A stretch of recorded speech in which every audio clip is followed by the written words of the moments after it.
Assalamu alaikum everyone. This is Saida Sumaira and today I am here with another exciting topic, and this topic is relevant to English language learning, as I always talk about ESL learning English as a second language. But today I am going to share some of the ways that are related to the pedagogy. What is pedagogy? Pedagogy means the ways of teaching English. जैसे मेरी बहुत सारी videos में उस students comment कर रहे होते हैं, like if I make video जिसमें मैं फुल फ्लेज इंग्लिश में बात कर रही होती तो स्टूडेंट्स को ये होता है कि you have to speak in Urdu as well, because बहुत सारे स्टूडेंट्स अंडरस्टैंड नहीं कर पाते. And if I go bilingual, या अगर मैं उर्दू भी बोल रही होती हूँ, lot of students they comment and they feel like कि जी ये कैसी इंग्लिश लैंग्वेज क्लास है जिसमें उर्दू में बात हो रही है, ऐसे तो बच्चों को नहीं आएगा. सो कहने का मकसद ये है कि a lot of people they are coming up with different mindset, but exactly किसी को भी ये पता नहीं होता कि what are the right ways of learning a language. So today I am going to make you familiar with some of the teaching methodologies, and we count them as pedagogy, the way we teach English language, और English language को किस किस तरीके से पढ़ाया जाता है, and what are the different methodologies that we're going to talk. So the first method that I am going to make you familiar is known as the grammar translation method, and as it is evident from the name grammar translation method, जिसमें आप English language को translate करते हैं अपनी native language में, and we never say that we just translate it entirely in Urdu. कोई भी native language है, अगर आप इंग्लिश को एज अ सेकेंड लैंग्वेज सीख रहे हैं तो यू यूज़ दिस मेथोडोलॉजी, और आप स्टूडेंट्स पे ये मेथोडोलॉजी इंप्लीमेंट करते हैं for the very beginner level students. जो बच्चे ऑलरेडी फेमिलियर हैं ही नहीं इंग्लिश से, उनको पता ही नहीं है, तो फिर हम ग्रामर ट्रांसलेशन मेथड पे उनको लेके जाते हैं, जिसमें उनको उनकी लैंग्वेज में वर्ड्स को रिलेट करके बताया जाता है, and then we switch them to the second language. So this is one of the methodology. अब इस मेथोडोलॉजी का फ़ायदा और नुकसान क्या है? इसका फ़ायदा ये है कि जो बिगिनर लेवल का स्टूडेंट्स होता है, at least they start learning the language as a second language, and they start becoming familiar with the new vocabulary words in English language. इसका एक जो नुकसान है, एक जो ड्रॉबैक है, वो ये है कि स्टूडेंट्स जो हैं वो ज़्यादा फिर ट्रांसलेशन मेथड पर रिलाई करने लग जाते हैं और क्रिटिकल थिंकिंग की तरफ ज़्यादा चले जाते हैं, एंड उनकी फ्लुएंसी इस चीज़ से अफेक्ट होती है, like they couldn't be fluent speakers. Now let me introduce you with the second methodology that we have, and the second method is audiolingual method. Now audiolingual method, it is more focused on your listening and speaking. जैसे बहुत सारे students कह रहे होते हैं कि जी आपको English के लिए ग्रामर की ज़रूरत नहीं है, बल्कि आप सिर्फ इन्वायरमेंट में एक्विजिशन की तरफ जाएं और इंग्लिश को सुने और बोलें.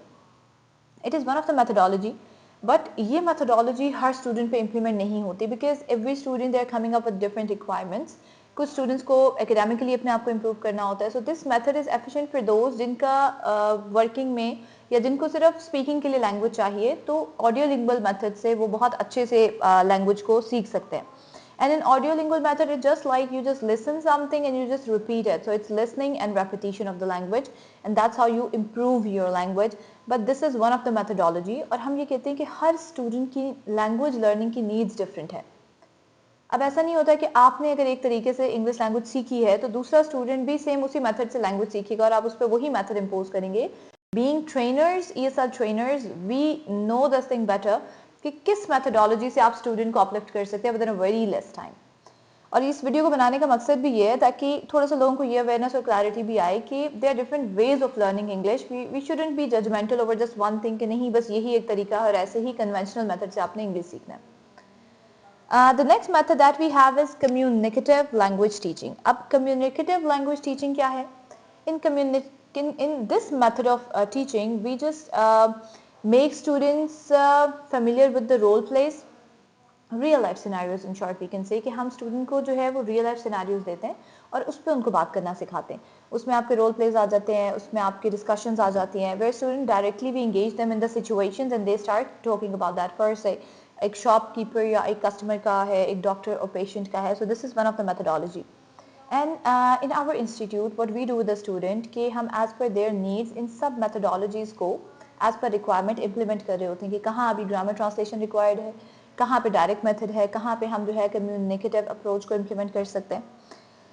अगर आप एक स्टूडेंट को, अब इसका फ़ायदा ये है कि they get the real life discussion, real life vocabulary, but the thing is like this कि फर्स्ट अगर एक बिगिनर लेवल के स्टूडेंट को आप डायरेक्ट कम्युनिकेटिव अप्रोच पे डाल देते हैं, जैसे आप डायरेक्ट रोल प्लेस कराना शुरू कर देते हैं, तो एक बच्चे के पास अगर वोकैबुलरी नहीं है, उसका सेंटेंस का नॉलेज नहीं है, उसको बेसिक ग्रामर स्ट्रक्चर्स क्लियर नहीं है, the student cannot be a fluent speaker because he is not having that vocabulary, sentence structure, sense in how to speak. तो बिगिनर लेवल के स्टूडेंट्स के लिए कम्युनिकेटिव अप्रोच जो है वो लेटर प्रोसेस में आप उसको इनकलकेट कर सकते हो, इंटीग्रेट कर सकते हैं, but not in the initial process. Then the next method that I've taken out is the task-based language teaching. Task-based language teaching is mostly used for the professionals and adults. Courses में email writing आ गई, CV making आ गई. So उसमें आप एक specific task को align कर रहे होते हैं, उसको target कर रहे होते हैं. So this approach can be implemented on those जिनकी language already बहुत अच्छी है, developed है, and they are just working on the specific thing.